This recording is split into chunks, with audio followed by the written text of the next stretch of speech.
Salut à tous et bienvenue dans un nouvel épisode de la Minute du Coach. Retour sur la victoire du PSG à Lille 5-1. Alors je vais faire qu'une vidéo parce que les matchs s'enchaînent un peu rapidement en ce moment. Il y a PSG Rennes vendredi, il y a PSG Real mardi. Et je voulais aussi préparer une Minute Coach sur l'avant-match du Real. Je vais insister sur la première période, alors pour deux raisons. La première, c'est que la deuxième période avec le PSG qui mène 3-1, est-ce qu'il y a réellement des enseignements? Alors il y a des choses intéressantes, hein, mais voilà. La deuxième, c'est parce que dans le podcast, pour ceux qui ont vu le podcast, j'ai parlé de la première période qui est un peu en trompe-l'œil, et on m'a demandé pourquoi je disais ça. Donc ça va me permettre d'expliquer le problème du PSG. Ce sont des problèmes évidemment récurrents. C'est pour ça aussi qu'on va revenir dessus. C'est pas pour être négatif. La victoire est malgré tout méritée sur la globalité du match. Voilà. Ça va permettre aussi de se projeter un petit peu sur le Real. Alors, pas complètement, mais en tout cas, une partie des explications. Voilà. Avant de démarrer, vous rappelez, comme d'habitude, de vous abonner à la chaîne YouTube de Paris United, de liker et de commenter la vidéo. Encore une fois, je débat au maximum. Pour ceux qui découvriront la Minute Coach, comme d'habitude, rappelez que c'est pas la vérité, c'est un sentiment, des choses que je vois moi, que je ressens, avec des choses communes au football et des choses un peu plus personnelles avec ma vision. Voilà, c'est pas la vérité absolue, il n'y a aucune vérité de toute façon dans le football. Donc voilà, on y va. Donc la victoire du PSG à Lille, 5-1. Alors j'ai intitulé cette vidéo un bloc pas compact, des transitions mal gérées, et c'est pour ça que je dis qu'on peut déjà commencer à se projeter sur le match face au Real, parce que on sait que le Real est une équipe qui se projette beaucoup et beaucoup dans la transition, avec Carlo Ancelotti notamment, un peu à l'image de ce qu'elle faisait avec Zidane. Et donc, ça reste des éléments qu'on risque de revoir régulièrement contre le Real, et il va falloir être prêt. J'ai mis cette première séquence parce qu'on est au bout de 2 minutes de jeu et on va voir tout de suite que le bloc équipe n'existe pas. Et encore une fois, avec ces fameux 3 de devant. Je répète, non, je ne demande pas à Messi de venir défendre, à Mbappé de venir défendre comme des numéros 6, mais au moins de gêner la première relance, parce que c'est aussi ce qui permet au bloc soit d'être plus haut, soit d'être plus compact, donc d'être moins en difficulté, et ce que le PSG ne fait toujours pas. Voilà pourquoi je disais en trompe-l'œil contre Lille. Donc Mbappé cherche Messi à l'intérieur, on voit que les Lillois sont très regroupés, et on voit déjà, ce que j'explique aussi régulièrement, pourquoi ce PSG n'est pas forcément une équipe de transition à proprement parler, c'est que on a donc une contre-attaque, et on a une contre-attaque qui se joue à 3 contre 6 Lillois. Donc les Lillois sont revenus en nombre, les Parisiens n'ont attaqué qu'à 3, c'est-à-dire que les latéraux n'ont pas suivi, les milieux de terrain n'ont pas suivi. Une équipe de transition, ça peut être une équipe de transition si tout le monde suit l'action. Or, ce n'est pas ce que fait le PSG. Donc là, déjà, on voit qu'il y a ce fameux trio qui est coupé du reste de l'équipe, que ce soit en zone offensive ou en zone défensive, en phase défensive. On continue. Voilà, on avance. Alors, il faut bien regarder le temps. 2 minutes 03, la perte de balle. On avance. On voit quand même ici le Lillois qui a gagné des mètres. Il récupère le ballon à l'entrée de sa surface. On voit Di Maria tranquillement. Messi, on voit même plus Mbappé. On voit des joueurs lillois écartés pour donner de la largeur. On voit des Parisiens qui ne savent pas trop quoi faire. Là, ça recule. Là, ça s'arrête en se disant « je vais avancer ». Là, on ne sait pas trop. Et là, on a 2 joueurs plus bas. Mendes qui est resté en place. On a Ben Arfa ici. Et on a un attaquant qui vient lui proposer. On va jouer sur le côté. 2 minutes 7, ça fait 4 secondes. Di Maria, Mbappé, Messi. Ben Arfa, cadré par Verratti. Il va rentrer à l'intérieur. Voilà, il vient à l'intérieur du jeu. Les 3, toujours pas replacés. Encore une fois, je ne leur demande pas de venir ici.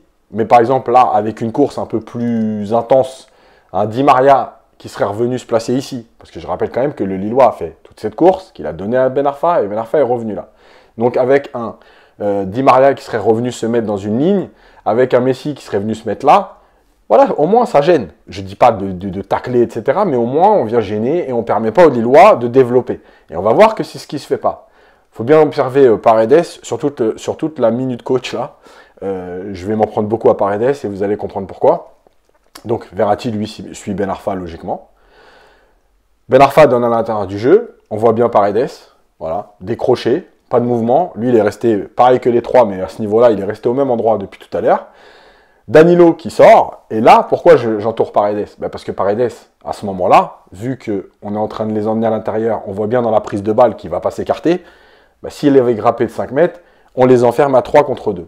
Or, lui, il est toujours spectateur, il bluffe beaucoup de monde avec 2-3 passes qui font mal, quand elles font mal, mais franchement, dans l'activité, c'est assez exceptionnellement scandaleux. Bref, et on voit la ligne. Pourquoi je l'ai mise? Parce qu'en fait, là, on voit un joueur qui serait hors jeu. Donc la ligne peut remonter. Ici, Mendes n'est pas très loin, il peut venir vite fermer. On voit que cette ligne n'est pas alignée, on ne peut pas jouer leur jeu. Le joueur est plutôt cadré, donc on aurait pu jouer leur jeu. Et on voit ici qu'en grimpant, on aurait obligé aussi Paredes à grimper. Ce qu'on avait expliqué avec Ramos, malheureusement, Ramos, on ne peut pas compter sur lui.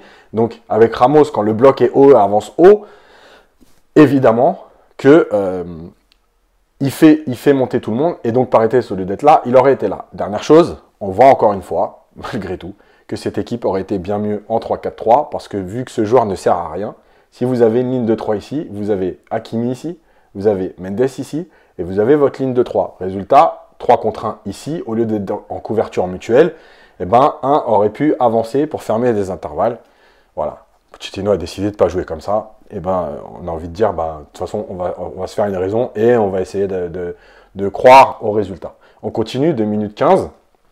Paredes. Alors Paredes, je l'ai mis avec l'arbitre exprès, parce que je crois qu'il marque l'arbitre. On ne sait jamais des fois que André cherche à jouer avec l'arbitre, apparemment. Parce que Ben Arfa ne l'intéresse pas. Voilà, il reste toujours dans cette même zone, très proche du rond central, même du point d'engagement. Bref, on a les joueurs qui ont fermé, et là, on ne vient pas fermer. Évidemment, ça ne rate pas. On trouve Ben Arfa. Paredes, tiens, il se dit, bon, je vais peut-être aller courir un petit peu. Et évidemment, que sa course, au lieu d'être comme ça, il aurait fallu qu'elle soit comme ça, pour venir enfermer les deux dans le coin, et peut-être permettre à un Marquinhos de venir en troisième, à Kimpembe de couvrir, et à Mendes ici. Bref. Voilà, on voit sa course tout droit, lui il suit, voilà, il longe, il est parallèle à la conduite de balle, il ne vient pas fermer. Voilà, on était à 2,22, on vient écarter. 2,22, Paris n'a pas récupéré le ballon, ça fait maintenant 20 secondes. Cette équipe est déjà éclatée. 20 secondes de progression de balle, 2 minutes de jeu, et on n'est déjà pas capable de faire des courses coordonnées, de défendre vers l'avant, de bloquer des transitions. Heureusement que c'était Bamba. Encore une fois, c'est pas péjoratif ce que je dis, hein. Mais oui, c'est pas Vinicius, c'est pas Benzema.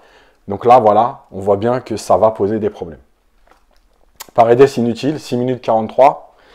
Le ballon est là, on est dans une phase de construction, on se replace, le ballon est perdu. Premier ballon ici, tiens, il y a Messi qui va faire l'effort, mais on va vite se rendre compte que c'est un effort c'est pour faire semblant, c'est pour dire j'y vais, mais en fait, j'y vais pas réellement. Donc Paredes qui est ici. Voilà, Messi. Vous voyez bien quand même qu'il est très proche. Il pourrait peut-être harceler un petit peu. Bon, il a arrêté sa course parce qu'il a déjà fait les 2 mètres pour aller vers le joueur. Ça suffit. Ici, Paredes. L'intervalle ici. 2 joueurs libres ici. Donc Paredes, il est ni au marquage là, ni au cadrage là. Voilà. Ah, tiens. On donne le ballon dans ce fameux intervalle et on vient trouver ici. Paredes se retourne. On voit Danilo qui va venir, comme si on était en défense centrale, mais au milieu de terrain, couvrir pour empêcher le joueur de progresser. Ah, tiens, Paredes, lui, il fait le tour de Danilo. Donc, au lieu de venir devant, et là, le rond, c'est ce qui aurait dû représenter Paredes, venir fermer à 2 et empêcher cette passe-là, non, lui, donc je remets pour bien prendre conscience, là, il peut venir, là, il va faire le tour de Danilo. Encore une fois, je me cache, il n'y a pas de joueur là, donc je ne vois pas pourquoi il est là, il n'y a pas de joueur là, il n'y a pas de joueur là, donc en fait, il n'a rien à faire là. Évidemment que la première chose, c'est de venir défendre le ballon, son but, et de venir fermer ici. Mais il va aller se cacher là-bas, en gros, je ne perds pas de duel, je ne suis pas éliminé, de toute façon, j'y vais pas, donc je ne risque pas d'être éliminé. Et on va trouver là-bas à côté. Résultat, pourquoi ça va encore poser du problème contre le Real? Parce qu'on va se retrouver dans des situations de 1 contre 1. Je reviens. Paredes inutile, regardez bien quand même son positionnement. Il vient défendre ici, alors que, évidemment, qu'il doit rentrer, mettre la densité à l'intérieur. Le fameux 1 contre 1, je reviens à ce que je dis. Donc Paredes inutile, si on défend à 3, au lieu d'avoir Kimpembe, Marquinhos, on a Marquinhos. Ou Marquinhos là, on a Kerrer, allez, Kerrer, Marquinhos, Kimpembe. Résultat, Mendes ici, qui aurait été déjà beaucoup plus proche pour cadrer le joueur.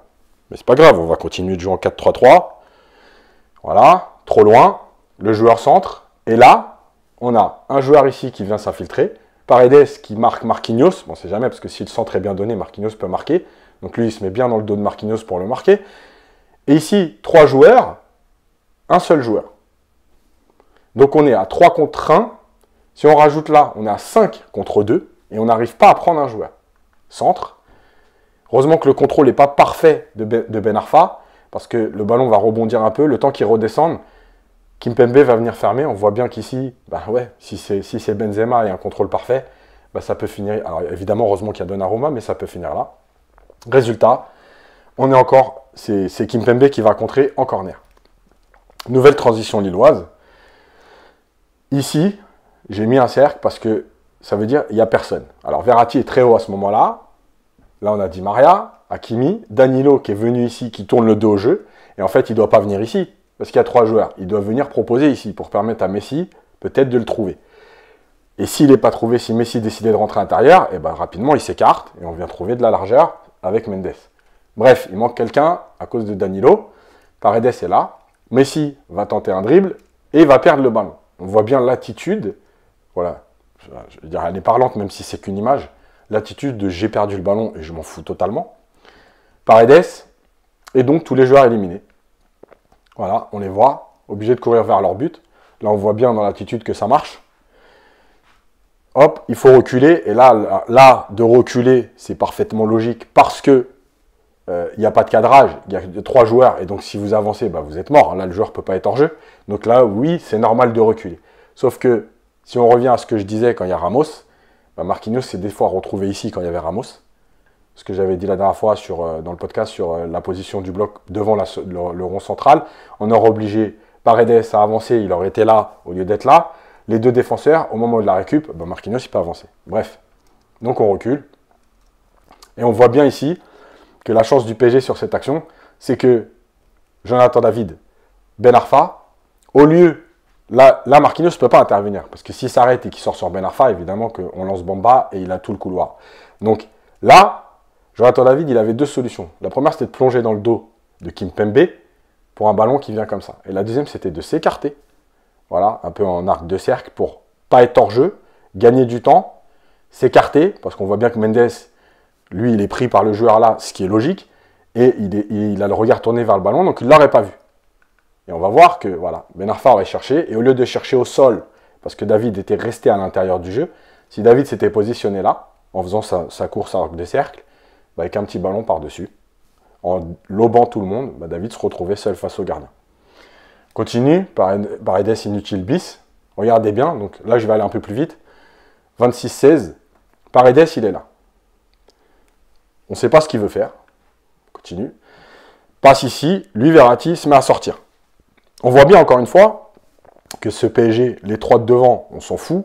Et ces joueurs-là décident de jouer plus bas. Donc il y a des courses à faire. Verratti décide de sortir. On redonne en arrière. Paredes a fait à peu près 17 cm de course. 26-25. Donc on était parti. Je remets rapidement. 26-16. Donc on remet. 26-25, ça fait 10 secondes. Il n'a pas bougé. On continue. Cette fois, c'est Danilo qui décide d'avancer. Parce que le joueur avance avec le ballon. Toujours pas, toujours pas. Danilo qui continue sa course. Toujours pas. Ah tiens, il y avait un joueur libre ici. Évidemment, il est entre 2. Tiens, il est pris. Il tourne le dos au jeu. On lance le joueur et il est là. 26-33, 20 secondes. Pour faire 4 mètres sans jamais participer au cadrage du porteur. Sans jamais essayer de provoquer une erreur lilloise. Et en plus, sur une seule passe, il prend 20 mètres. Donc, moi, je veux bien Paredes. Et encore une fois, je redis ce que je dis dans le podcast. Oui, normalement, entre Paredes et Danilo, il ne doit pas y avoir photo. Mais malheureusement, dans ce PSG, tellement personne ne court. Et ben, finalement, à faire le choix entre un Paredes, qui est un très bon joueur de foot, mais qui se moque du monde, et un Danilo qui au moins donne tout, bah ouais, vous allez faire le choix de Danilo, par défaut. Paredes se jette. On continue. Là, Messi, il peut évidemment trouver Hakimi. Il va décider de jouer avec Mbappé. Ça va fermer. Alors, il y a peut-être faute, pas faute. Bon, c'est pas non plus le scandale de l'année. En tout cas, récupération. Et là, on a Paredes. Il est là. Il est là. Et évidemment, regardez bien, parce qu'il est quand même toujours, il a fait 1 mètre de course, hein, pendant que le joueur va gagner 10 mètres. Et là, on voit bien qu'au lieu d'aller fermer, en tout cas, son travail là, sur une contre-attaque comme ça, c'est évidemment d'aller dans l'axe, le fameux axe ballon-but, qu'on appelle le couloir de jeu direct aujourd'hui, et de ralentir la course du joueur pour qu'il ne puisse pas trouver de vitesse. Mais regardez d'où il se jette. Et le joueur, non seulement, il va pas être, c'est pas un contre ou quoi, il l'a éliminé tranquillement. Résultat, Danilo est obligé de s'arrêter parce que qu'est-ce qui se passe maintenant? Qu'est-ce qu'on fait? On fait que reculer ou pas? Et on va trouver le joueur côté. Alors j'ai arrêté l'action parce qu'après ça va être Marquinhos qui va venir couvrir. Bref, l'action va pas aller plus loin parce que Lille va mal jouer le coup. Mais ça, encore une fois, c'est pas normal. Si vous taclez, c'est pour avoir le ballon. Vous pouvez pas vous jeter comme un U11 qui se jette sur le ballon même quand il est à 5 mètres. Donc voilà, on continue, Paredes perdu et du jeu entre les lignes. On recommence. Là, il gagne des mètres pour venir. Sauf que, encore une fois, j'ai déjà expliqué, quand vous sortez pour cadrer, soit vous sortez vraiment, soit vous mettez au moins à distance pour que le joueur ne puisse pas jouer, mais vous ne restez pas entre deux. Là, il n'y a personne. D'accord? Il n'y a aucun Lillois. Donc, il n'y avait pas de raison de s'arrêter. Va jusqu'au bout, fais-le reculer. De dos au jeu, si tu le colles, eh ben, il va jouer là, et peut-être que là, on peut intercepter. Il va peut-être jouer avec son gardien. Voilà, en tout cas, on l'empêche d'avancer. Mais non. Voilà, on s'arrête tranquillement et on le laisse se retourner. Ben oui, on le laisse se retourner, on recule, parce qu'on sait faire que ça. Donc on recule. Les joueurs qui commencent à se placer entre les lignes. Et on a là donc André. Paredes, encore une fois, toujours au même endroit, il n'a pas fait de course. Et il n'est pas à distance d'intervention. Là, il y a trop de place pour... C'est pas un cadrage là, parce qu'il y a trop de place pour laisser jouer. Verratti qui était venu entre deux. Et on a donc ces deux joueurs dans les interlignes. La barre violette. La barre jaune. La barre jaune, c'est donc la ligne de défense. La barre violette, évidemment, c'est que la ligne de défense, elle aurait dû être là. Pourquoi elle est aussi bas alors qu'on a un joueur ici qui est hors jeu? Elle peut avancer. En faisant avancer, on fait avancer Verratti. Encore une fois, on remet un bloc plus compact plutôt que complètement explosé. 35e minute, tu mènes que 2-1. Voilà. Et je continue de me projeter sur le Real. Là, vous mettez Benzema qui a décroché, vous mettez Vinicius, vous mettez Kroos, vous mettez Modric. Donc Casemiro, Kroos et Modric qui sont venus dans les interlignes. Mais sur cette prise de balle-là, mais vous êtes en grand danger. Voilà. Ah oui, ça ne rate pas. On vient trouver à l'intérieur. Et là aussi, Marquinhos, s'il avait été plus haut, là où je le mets, le joueur, il ne se retourne pas. Sauf que là aussi, quand on est dans cette configuration, on a peur. On voit bien la position de tout le monde qui est un peu dans l'attente et prêt à reculer. On ne vient pas cadrer, parce que là, Marquinhos, malgré tout, il peut aussi sortir très vite, parce qu'on a quand même à 2 contre 1. Si lui, franchement, s'il était capable, sur la prise de balle là, d'aller chercher complètement côté, déjà c'est très fort, mais de toute façon, tant que le ballon aille côté, on pouvait y aller. Et là, il n'a pas de marquage, donc il doit sortir. Il recule, et heureusement que l'alignement est bon cette fois, et que le joueur démarre un peu tôt, et il va être hors jeu. Et là, ça veut dire que si il est juste là, il n'est plus hors jeu, mais on voit bien là, sur la balle en profondeur, mais c'est catastrophique. Là, je vous rappelle pour ceux qui avaient oublié, il était hors jeu déjà, il avait éliminé Ramos, et c'est Marquinhos qui était venu empêcher le ballon de rentrer au premier poteau. Et puis je voulais terminer sur ce PSG qui, pour moi, encore une fois, n'est pas une équipe de transition réellement, et c'est pour ça que c'est aussi un problème. C'est une équipe qui est toujours entre deux, on ne sait pas si c'est une équipe de transition, une équipe de possession, etc. Une équipe qui joue haut, une équipe qui joue bas. Transition ratée, donc là on est à 1-0, 18e. Là il manque Mbappé, c'est au moment où il est en train de changer ses chaussures. Alors évidemment c'est un problème, parce que tu es à 10 et qu'il manque Mbappé. Mais malgré tout, je vais expliquer pourquoi. Récupération ici. Donc c'est Paredes. Il donne à Messi, on lui rend, et là il va donner à Verratti. Problème, déjà, au lieu de donner à Verratti ici, il va lui donner dans les pieds. Verratti, enfin il va même presque de dos, dans son dos. Verratti est obligé de stopper sa course, d'éliminer les 3 joueurs. Donc là je repars, j'ai oublié de montrer le temps. 18-13. Il élimine et il va trouver Messi.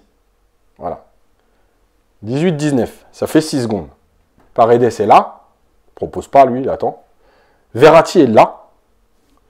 Les latéraux n'ont pas suivi. Le bloc milieu de terrain n'y va pas pour demander en profondeur. Évidemment, il manque Mbappé. Si Mbappé avait été par là, Oui, on aurait pu encore continuer, mais c'est pas que Mbappé. Voilà, c'est pas une équipe de transition, c'est pas juste dire on a Mbappé, on est une équipe de transition.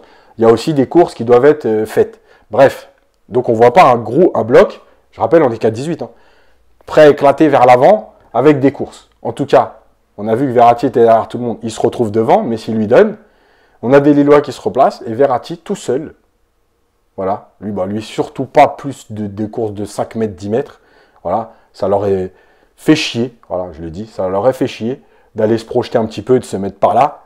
Donc ils préfèrent rester là. Voilà, et on va se retrouver avec un ballon qui va rester dans les pieds et on va reculer, on va repartir sur une phase de position stérile. Voilà. Encore une fois, je ne voulais pas faire cette première période juste pour dire regardez le négatif. Je sais qu'il y a beaucoup de gens qui me disent ouais, c'est souvent négatif. Je voulais bien montrer qu'une victoire 5-1, elle peut être en trompe-l'œil. La première période, elle est gagnée sur l'efficacité. Paris a 4 occasions. Et allez, encore, je suis gentil. Il y a 3 buts. Voilà, dont 2 erreurs du gardien. Après, en deuxième mi-temps, ça déroule. Il y a des choses intéressantes. Et d'ailleurs, pour ceux qui ont envie, vous pouvez revoir la deuxième mi-temps. Évidemment, quand tu mènes, c'est plus facile. Mais le bloc est beaucoup plus haut. Il y a un contre-pressing. Il y a Draxler qui est rentré, qui met plus de vitesse et de vivacité que Di Maria, c'est dire. Voilà, tout ça, c'est important. Le Real, c'est une équipe qui aime aspirer son adversaire, le laisser venir et contrer avec une qualité supérieure à Lille dans ces phases de jeu-là. Si vous ne faites pas les efforts, si vous n'avez pas envie de courir, évidemment, ça va être un problème. Ça va être un très gros problème. Voilà. On fera une minute coach sur l'avant-match contre le Real parce que là aussi j'ai des idées. Et aujourd'hui, Paredes ressent des douleurs aux adducteurs. Je ne vais pas mentir, c'est presque une aubaine pour Pochettino parce qu'au lieu d'être obligé d'aligner Paredes, qui n'a aucun volume de course, qui ne fait aucun effort, qui bluffe tout le monde sur 2-3 ballons où il joue vers l'avant en faisant croire que c'est exceptionnel ce qu'il fait. Paris est en grande difficulté. Voilà. C'est pas possible de défendre comme ça. Et à la limite, quitte à défendre ou à ne pas avoir de style de jeu, eh ben oui, tant pis. Il va falloir se contenter. Malgré l'argent investi, malgré les promesses, deux joueurs qui courent. Voilà, un Danilo, un Gay. Voilà, 2 joueurs qui courent, qui sont prêts à défendre, à faire des courses, à faire 12, 13, 14 km dans le match. Et c'est tout. Voilà, c'est tout ce qu'il y a à attendre. Puisqu'on a décidé de ne pas changer de système, puisqu'on a décidé de laisser les 3 devant complètement libres et ne jamais travailler. Voilà, c'est ce qui attend le PSG. Après, ça reste du foot. Il y a assez de talent devant aussi. Il y a 2 grands gardiens, donc que ce soit Navas ou Donnarumma. Voilà, il peut tout se passer. J'espère que cette vidéo vous aura plu. Vous rappelez, comme d'habitude, donc de vous abonner à la chaîne YouTube de Paris United, de liker, de commenter pour ceux qui seront d'accord, pas d'accord. Encore une fois, j'essaye de débattre et d'échanger avec beaucoup de gens au maximum que je peux. Et puis moi, je vous dis à très bientôt.